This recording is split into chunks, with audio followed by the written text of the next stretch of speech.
Eh bien, bonjour à tous et bienvenue pour cette vidéo sur la construction d'un deck depuis zéro. Là, on va partir sur un deck Nalacé, un leader du set 3 euh, qui n'est pas compétitif, mais on va essayer de montrer un peu les diverses étapes à mener pour essayer de construire un deck autour d'un leader en particulier. Donc là, je vous propose Nalacé sur cette vidéo et n'hésitez pas à revenir vers moi si vous avez des remarques ou des questions sur cette construction de deck. On revient tout de suite après ça.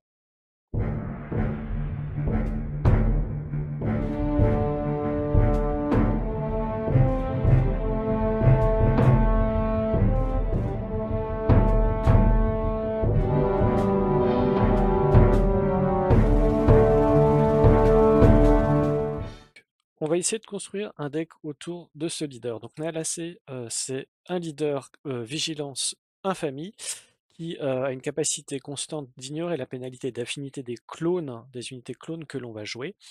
Donc on va considérer aussi bien les affinités à agressivité, commandement, ruse ou vigilance que héroïsme et infamie. Donc on va pouvoir jouer des cartes héroïsme dans ce deck. C'est un leader qui peut se déployer de sitôt que l'on possède 4 ressources et qui va devenir une 1-7, toujours avec cet effet constant d'ignorer la pénalité d'affinité des unités clones que l'on joue, et ajoutant une capacité à chaque clone ami que l'on contrôle, qui, une fois éliminé, nous permettra de nous soigner de 2 dégâts de notre base. Donc c'est un leader qui va nous permettre d'avoir accès à énormément de cartes, hors affinité, donc héroïsme y compris, et qui va nous permettre aussi de nous soigner petit à petit à force de sacrifier ou en tout cas de perdre ces unités clones. Donc on va voir un petit peu plus comment construire ce deck. Alors, on a ce leader qui est vigilance et infamie. On va commencer à regarder avec quelle affinité on peut l'associer, qu'est-ce qui serait intéressant. On va commencer avec les bases vigilance. Donc vigilance, ça forcerait entre guillemets le deck à être double vigilance pour profiter des cartes double vigilance que l'on connaît. Alors actuellement, la seule carte double bleue qui fonctionne bien, c'est vigilance justement, qui nous permet de nous soigner, de rajouter des boucliers, de meuler l'adversaire, ou d'éliminer une unité qui a 3 points de vie ou moins. C'est pas forcément la stratégie qu'on va adopter dans ce deck-là. On voit que Nalacé va plutôt préférer jouer des unités plutôt que jouer des événements. Donc on va plutôt partir sur un deck qui joue des unités. Donc on va éliminer tout l'aspect double vigilance et on va supprimer totalement ces bases vigilance.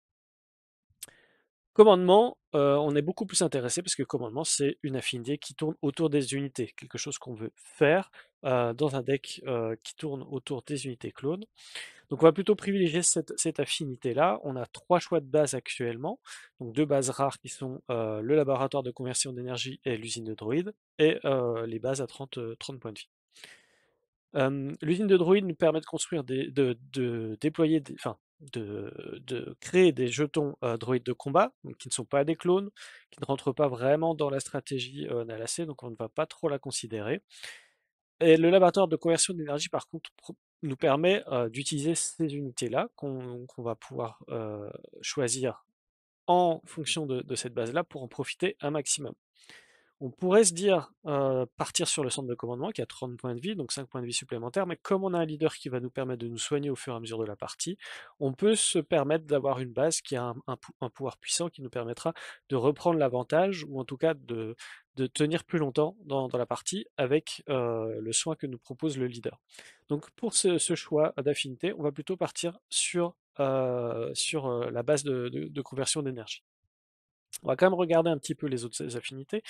Côté agressivité, on va avoir donc Tarkington et le camp du collectif des ombres, qui me paraissent pas très intéressantes, puisqu'on n'est pas à un deck qui veut être agressif, on a un deck qui va soigner, donc on veut plutôt s'installer, essayer d'avoir un peu plus d'unités que l'adversaire pour pouvoir prendre l'avantage. Donc on va plutôt essayer d'avoir un deck qui va contrôler, mais pas en infligeant des dégâts. Donc on va plutôt s'orienter en dehors de l'agressivité. Et pour la ruse, on va également avoir un leader qui est faible, qui a une attaque très faible, qui a seulement 1 d'attaque, même s'il déploie 4 ressources. On pourrait imaginer l'associer à la reine de Petranaki pour booster un petit peu la puissance du leader, donc on aurait une 2-7 au lieu d'une 1-7, ce qui reste quand même faible, même pour un leader qui se déploie à 4, qui ne permettra pas d'agresser la base et d'essayer de gagner en vitesse, sachant que l'affinité russe est vraiment une affinité de tempo. On va essayer de disrupter le plan de jeu adverse pour gagner. Sauf que ça ne nous donne pas assez de puissance d'attaque pour réaliser cela.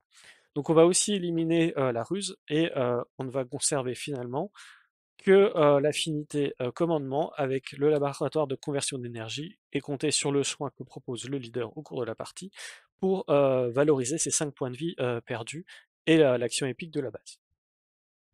Partant de ça, on a une capacité de leader qui nous permet de jouer n'importe quelle unité clone, donc avec le trait clone, dans notre deck, puisqu'on ignore les pénalités d'affinité. Donc on va regarder un petit peu pour chaque coup les unités clones que nous propose le jeu. Ici, côté coup 1, on va avoir le fantassin de la 332e, le soldat de la 501e et le déserteur clone, qui sont donc tous les 3 des clones, qui possèdent chacun des petites spécificités. Alors le fantassin demande de la coordination. Alors sur le papier, quand on va dans l'optique qu'on a de ce deck, on veut des unités, on veut pouvoir un board assez large pour dominer l'adversaire. Simplement, le fantassin a le gros défaut d'être une très mauvaise unité en début de partie, puisqu'on va avoir une 1-2 qui ne fait rien. Attendre d'avoir des unités suffisamment d'unités sur le terrain pour avoir la coordination, que ça devienne une 2-3, c'est souvent trop tard et on perd le fantassin dans l'histoire. Donc, on va plutôt éviter de le prendre. Le soldat de la 501e a un peu le même problème, c'est qu'on a une 1-3, raid 1, donc potentiellement une 2-3 en attaque, sauf que selon si on a ou pas comment dire, l'initiative, ce soldat va se faire éliminer trop vite par l'adversaire. Donc on lui préférera le déserteur clone qui a la bonne idée d'avoir récupération 1, donc qui permet aussi de soigner. Je rappelle qu'on a une base à 25, donc on préférera avoir des capacités de soins, même légères, pour éviter de trop vite perdre la partie. Et la prime qui permet de piocher une carte est forcément un désavantage, mais pour le coup de l'unité, qui pourra potentiellement, si on arrive à la faire attaquer une fois, ou simplement si elle est éliminée alors qu'on a l'anal assez sur le terrain, nous permettra quand même de nous soigner un petit peu. Donc on va conserver ici que le déserteur clone. Côté unité à 2, on va avoir un choix important d'unité à 2, avec pas mal d'unités intéressantes. On va avoir le soldat clone de phase 1, donc qui est une 3-2 pour 2, donc ce qu'on demande, c'est parfait, puisque au niveau des statistiques, on a quelque chose de puissant en attaque qui permettra d'aller soit éliminer une unité adverse, soit aller agresser correctement la base adverse, si part en spatial par exemple. On a le garde de Coruscant qui est un upgrade de cette unité de soldat clone de phase 1 qui permettra d'avoir l'embuscade si on a coordination, donc un peu plus tard dans la partie. Ça reste une très bonne unité pour un premier tour. On va avoir Echo qui est une 2-2 et qui pourra devenir une 4-4 si on a la coordination, mais je reviendrai un peu sur cette unité un peu plus tard. L'officier tactique de la République, donc une 1-4 qui est bien clone République et qui va nous permettre de booster nos unités République. On va voir que dans l'ensemble des clones qui sont proposés à partir du 7-3, on a beaucoup de clones République et ce petit boost nous permettra de faire des trades intéressants pour prendre l'avantage sur le terrestre ou sur le spatial. Et on va voir Omega, Omega qui a une ligne de texte qui ne nous intéressera pas trop, puisqu'on peut ignorer la pénalité d'affinité de la première unité clone que l'on joue à chaque round, sachant qu'on a notre leader qui le fait déjà. C'est surtout son effet une fois joué qui nous permet d'aller récupérer un clone intéressant dans notre paquet, et donc de recycler, enfin d'avoir les bonnes unités au bon moment. Donc toutes ces unités clones là, à 2, sont intéressantes, donc on va essayer de les garder. Côté unité à 3 ressources, on va avoir le libérateur de la 501e qui nous permet, si on joue une autre unité République, si on contrôle une autre unité République quand on les joue, de gagner 3 points de vie, ce qui est un peu dans notre plan de jeu, mais qui est déjà pris en compte dans notre plan de jeu par le leader. Donc le soin que va apporter cette unité-là est négligeable par rapport à ce qu'on va faire avec le leader. Donc on va pas le conserver. Le commando de reconnaissance avancée, donc on a une 4-3 débordement qui peut potentiellement devenir une 6-3 débordement si on applique l'effet de l'officier de la République, là, qui booste les unités République, ce qui nous permet d'éliminer dès le quatrième tour, enfin troisième tour, pardon, des grosses unités adverses. Donc ça, c'est une très bonne unité à considérer.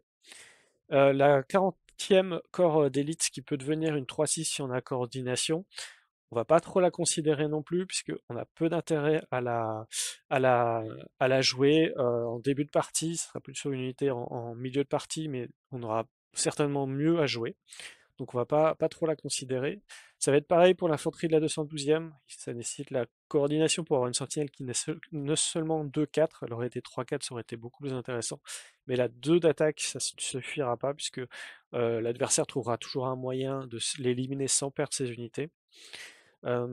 Tech qui reste une bonne unité clone qui nous servira à avoir un deuxième souffle en fin de partie. Quand on aura épuisé un peu notre main, on pourra espérer avoir Tech pour rejouer des cartes de nos ressources. Le soldat clone de phase 3 qui a la bonne idée d'avoir embuscade, ce qui nous permet de potentiellement au milieu de partie, quand notre leader est déployé, de nous soigner. Frère des cuves, qui est une 2-1 qui va créer un soldat clone, on va pas trop la considérer. Alors effectivement, ça pourrait être deux triggers pour notre leader, avoir deux triggers de soins, mais finalement, on va souvent passer autrement pour gagner. On va pas essayer d'avoir un board vraiment très très large avec des petites unités, on va quand même essayer d'avoir des unités qui nous permettent de faire des bons trades en face sans perdre trop de ressources. Jessie, donc c'est une 4-4, raid 1, donc potentiellement une 5-4 pour 3 ressources. C'est une très très bonne unité pour la capacité de la base, avec le petit désavantage de créer 2 droïdes de combat en face, mais qui sont assez négligeables, puisque finalement, même si Jessie meurt alors qu'on a notre leader, ben, on va soigner 2, donc un peu compenser ces 2 dégâts que les droïdes de combat pourraient nous faire. Par contre, c'est une unité qu'on ne va pas garder dans le, dans le deck principal parce que il va falloir savoir contre quoi on joue. Ça va plutôt être une carte de réserve qu'on utilisera contre certains match-ups. Donc on va plutôt la conserver mais en réserve. Et l'audacieux commando de reconnaissance, on a un bon body, une 3-4 pour 3 qui a saboteur. Ce qui peut être intéressant dans certaines situations, avec toujours le pouvoir de la base, pour potentiellement faire une embuscade sur une unité qui n'est pas sentinelle, ou pour éliminer justement une sentinelle avec un bouclier, comme les villageois, qui peuvent être très enquiquinants contre notre deck. Donc ça, c'est pour les unités à 3. Toujours sur les unités clones, on va regarder celles qui se coûtent 4 ou plus. Alors, ici, on va avoir pas mal de choix. On voit qu'il y a pas mal de couleurs différentes avec des capacités un peu particulières. On va voir Crosshair, qui est une 2-6, qui permet de sniper à distance avec sa capacité et d'augmenter potentiellement sa puissance. C'est une unité très lente qui bénéficiera peu de la base pour l'embuscade et qui, malgré ses 6 points de vie, ne va pas tenir très très longtemps sur le terrain. Donc on va pas la considérer. Evie, par contre, permet de faire des choses très très fortes. Elle permet, donc, via sa coordination, d'avoir une 6-4 avec potentiellement l'embuscade. Si on le fait attaquer avec l'officier de la République, on a une 8-4, donc qui permet d'aller chercher n'importe quelle unité en face. Donc c'est une très très bonne unité qui a en plus un effet une fois éliminé. Donc si on veut vraiment se débarrasser d'une unité en face, typiquement le leader qui a 7 points de vie, 4 points d'attaque, comme par exemple un Anakin ou, euh, ou un... Comment ça s'appelle? Enfin, tout un tas de possibilités en fait. On peut aller le suicider dans Anakin. Il va faire 6 dégâts si on a la coordination au leader. Il va mourir, il va refaire un dégât en plus à toutes les unités terrestres, donc potentiellement éliminer les unités à 7 points de vie.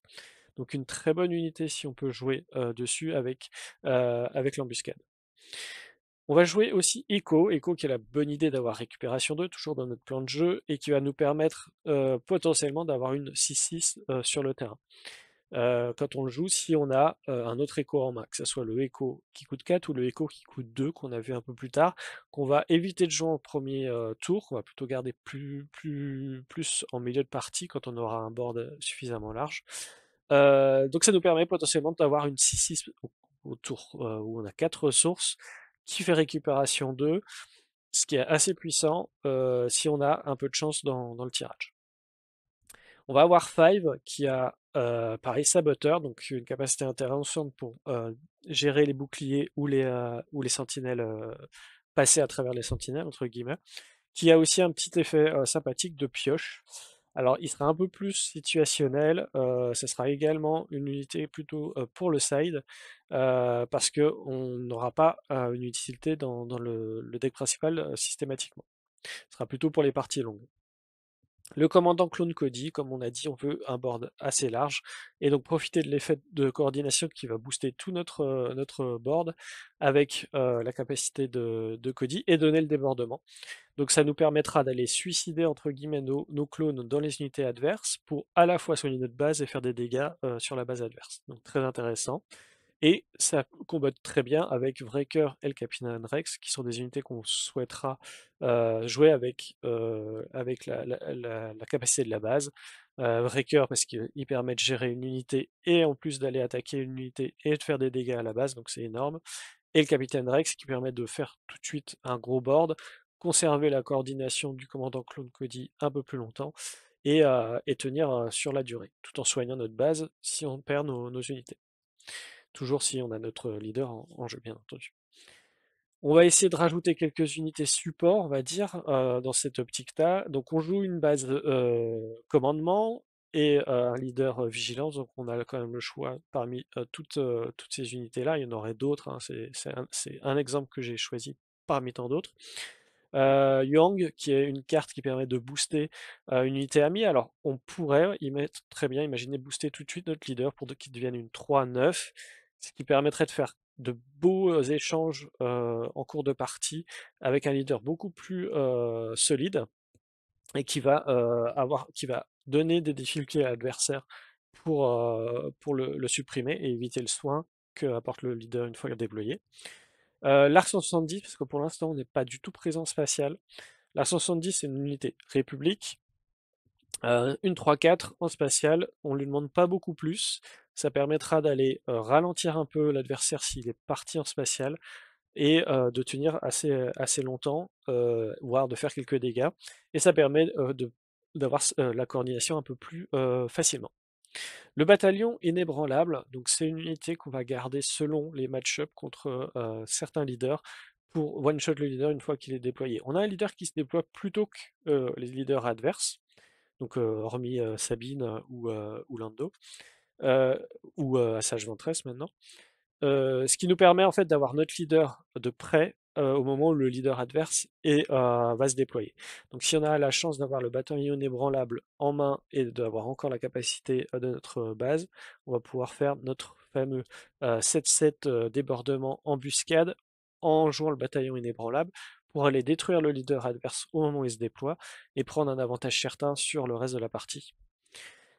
Le Malveillant et l'Avenger, ils vont servir. Alors, le Malveillant va servir en milieu de partie et l'Avenger en fin de partie vont servir à clôturer les parties et à tenir la partie spatiale qui est souvent une partie compliquée dans ce deck-là, puisqu'on est très peu de présence, en donnant un peu de récupération pour le Malveillant et un contrôle total avec l'Avenger. Bien sûr, ils sont sensibles à des cartes d'élimination vigilance, typiquement. Mais si on joue contre des decks un peu moins, enfin qui ne jouent pas à ce genre de cartes, on sera bien content de les avoir. Donc le Malveillant qu'on pourra jouer assez rapidement si on arrive à tenir notre terrain en utilisant la valorisation, voire en utilisant notre leader pour être valorisé, puisque très rapidement on se rendra compte que notre leader ne fait plus grand chose. Il nous a fait suffisamment de soins pour comment dire, euh, récupérer les 5 points de vie de la base qu'on a perdu en la choisissant. Et une fois que c'est fait, on n'en a plus vraiment besoin. Alors oui, pour le coup, Yuang, on va le mettre en réserve pour le deck principal. et on le sortira contre certains match-ups, typiquement aggro. Côté événement, on joue sur sur une base vigilance et commandement. Donc on va utiliser la force de la vigilance avec plein d'événements d'élimination. On va éviter l'ouvrir un passage puisque le soin on l'a déjà. Les 2 points les -2/-2 nous serviront un petit peu moins. Je pense pas qu'on on aura besoin. Et on a peut-être plus envie de jouer en défense de Camino.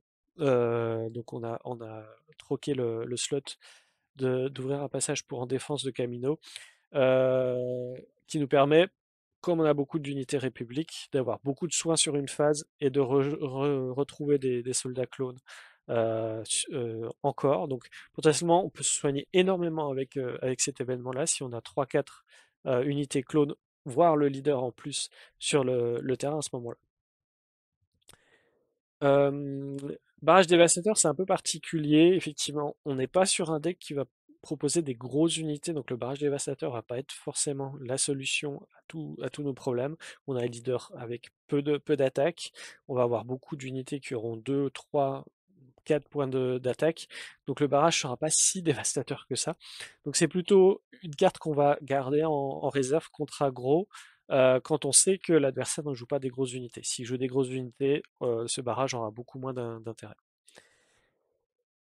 Et le tir de super laser, on en garde un. Alors, il faut faire très attention. Selon les match-ups, on va le ressourcer ou le jouer, tout comme l'Avenger, puisqu'on a un Breaker dans le deck qui nous va ralentir en ressources. Donc, il faudra faire des choix. Côté amélioration, celle que je retiens, donc c'est Fâcheuse Posture qui prend un peu le slot d'ouvrir un passage, qui est mieux, qui peut répondre à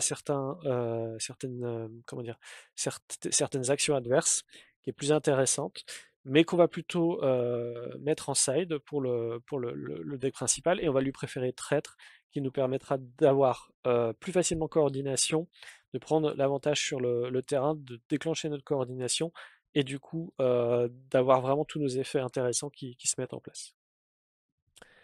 Donc en réserve, j'ai noté donc Yuang, Jesse, Five, Fâcheuse Posture et Barrage Dévastateur. Yuang et Barrage Dévastateur qu'on jouera plutôt, et Jesse qu'on jouera plutôt contre des decks agressifs. Fâcheuse Posture et Five sur des... Alors Fâcheuse Posture va avoir plein d'applications différentes, hein, si ça part en spatial ou des choses comme ça. Et Five va plutôt être contre les decks contrôle. On va nous permettre de reprendre un petit peu comment dire, reprendre un petit peu des cartes en main pour tenir un peu plus longtemps. Côté main de départ, on va espérer avoir donc des unités à 2 et principalement nos soldats clones de phase 1 et les gardes de Coruscant qui sont des 3-2 qui permettent de ralentir l'agressivité et de faire des trades très rapidement sur le deck adverse. Si l'adversaire part en spatial, on sera content d'avoir des unités quand même agressives pour quand même frapper la base adverse. Et sera même très content parce qu'il nous facilite la tâche pour conserver la coordination, l'obtenir, la conserver. Côté tour 2, on va dire, on va avoir soit l'arc 170, soit l'audacieux commando de reconnaissance qui vont nous permettre de continuer à développer notre terrain avec des unités suffisamment résistantes en points de vie pour espérer avoir la coordination le tour où on va déployer le leader. Justement, ce tour-là, on espérera avoir Heavy soit on pourra l'utiliser avec la base et l'embuscade, ou Echo, si on a réussi à avoir la petite combo avec 2 échos en main. Sachant que voilà, ce tour-là, on devra avoir 3 unités en comptant soit Heavy, soit Echo, plus le leader, plus une des deux, tour 1 et tour 2, encore en vie, pour espérer avoir leur coordination et avoir des unités plus puissantes que celles de l'adversaire. Tour 5, enfin tour 4 et 5, on espérera avoir ces unités-là. Bien sûr, tout ça, ça va dépendre des situations, de comment le jeu se développe. Mais si on peut avoir un bataillon inébranlable ou un breaker pour gérer le leader adverse, c'est l'idéal. Et si on peut aussi avoir voilà, quelques événements supplémentaires de gestion pour les situations un petit peu plus compliquées où on n'a pas forcément des unités à jouer, où on sait que l'unité qu'on va jouer ne va pas être très valorisée, autant éliminer les unités adverses et essayer de prendre l'avantage comme ça.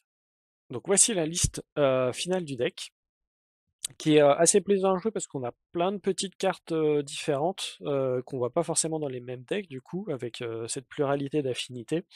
Avec donc cette nécessité d'obtenir entre guillemets la coordination en début de partie assez rapidement, avec donc suffisamment de pioches et des unités assez résistantes pour tenir sur la durée. On va compter sur le pouvoir de notre base qu'on va essayer d'utiliser très rapidement selon la situation bien entendu, pour prendre l'avantage. Et on va avoir des unités en fin de partie, euh, principalement spatiales, qui vont nous permettre de clôturer la partie plus vite que l'adversaire ne pourra nous faire de dégâts. Alors on a un deck qui se soigne quand même plutôt bien, si on arrive à maintenir son leader en vie, donc c'est là où il faudra bien voir, selon le cas, si l'adversaire est capable d'éliminer Nala assez rapidement ou non. Et, euh, et du coup, s'il se focalise sur Nalacé pour l'éliminer, bah, c'est autant d'actions et de dégâts qui ne sont pas présents, qui ne vont pas aller sur la base, qui nous permettront d'atteindre les 6, 7, 8 ressources, voire 9 ressources nécessaires pour développer notre plan de jeu. Donc c'est un deck qui manque un petit, enfin où il manque quand même quelque chose, c'est-à-dire qu'on a une stabilité qui est assez, comment dire, assez aléatoire. Il y a des parties où ça va très bien se passer parce qu'on va avoir les cartes qui s'alignent bien.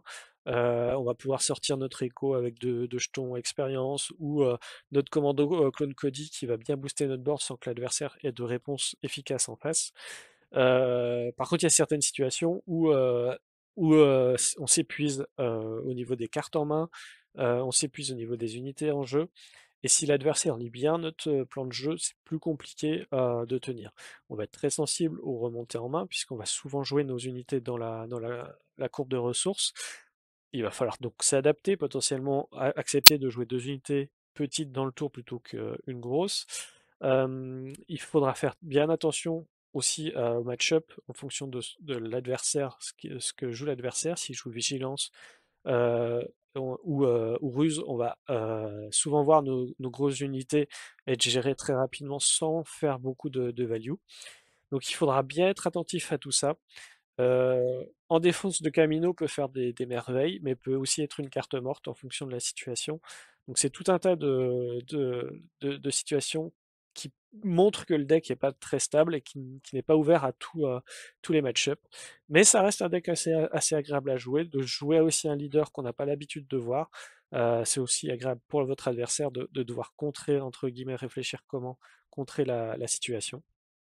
Et bah, je vous invite simplement à l'essayer. J'espère que le déroulé un petit peu de la construction de deck, alors là, on est sur un cas très particulier, puisque, entre guillemets, c'est un cas facile. On s'est axé sur un leader qui a un pouvoir très centré sur les clones. Donc il fallait simplement prendre en compte les clones et essayer de faire quelque chose avec. Il est certainement améliorable. J'ai pas assez joué avec pour voir toutes les améliorations possibles qu'on pourrait faire sur ce deck, mais ça vous montre un petit peu le chemin de réflexion qu'on peut avoir quand on veut essayer de construire un deck. Et ensuite, c'est l'expérience qui va vous montrer ce qui est intéressant ou pas dans le deck et ce qu'il faudrait retirer, qui ne fonctionne pas, et voir comment l'améliorer avec les cartes existantes. Je suis parti sur du commandement parce que c'est une affinité qui me paraît logique avec le leader, mais peut-être qu'il y a des constructions dans d'autres affinités qui seraient plus intéressantes, voire plus stables à réaliser. Tout est une question en fait de ressenti et d'expérience. J'ai pas assez joué le deck pour en vouloir changer d'affinité pour le moment. Donc j'espère que cette vidéo vous a plu, que vous avez apprécié la regarder. N'hésitez pas à commenter, liker la vidéo et la partager avec vos connaissances. Et vous verrez certainement ce deck-là lors de duels futurs sur la chaîne secondaire, les duels des cartes sur table, si vous voulez aller voir ce que ça donne en partie. Et j'espère pouvoir vous faire d'autres vidéos de ce style un peu plus tard, surtout avec l'arrivée du set 4, où on aura des nouveaux leaders avec tout un champ des possibles nouveau à explorer, ce qui sera plus intéressant pour avoir un avis complet sur la construction de deck depuis un nouveau set, un nouveau leader, avec tout le champ des possibles qui s'ouvrira à nous. Et en attendant, bah, je vous souhaite bonne partie et jouez bien.